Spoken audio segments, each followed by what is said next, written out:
Now we can do a question involving decimals and powers that 48% of the people got wrong when they took it on an official GRE. We're asked the number 0.01 is how many times as great as the number 0.0001 squared. The first thing we notice is that is squared, which means we have to multiply that number by itself.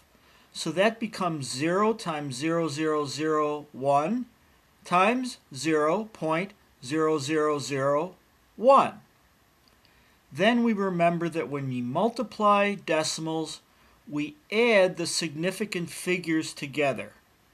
So in our first parentheses, we have 4 significant figures after our decimal, so that when we multiply them together, we add those 4 significant figures to the original decimal.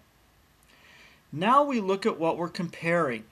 We're comparing it to 0.01, which means we've already used up a 0.1 in our bottom decimal.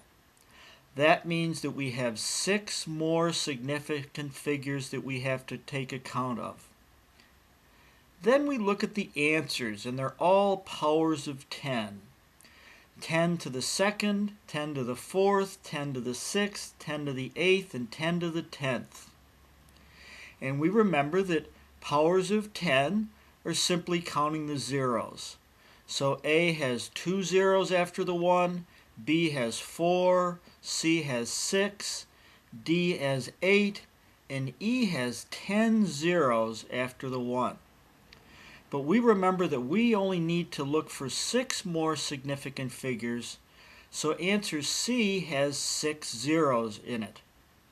Be careful, we could be 2 off and have too few and pick answer B, or we could be 2 off and pick 2 too many and pick answer D, but we want to be exactly right, so we pick answer C, which is right in the middle of our predictable mistakes. Testing for the public. Nonprofit since 1985. No one makes things easier.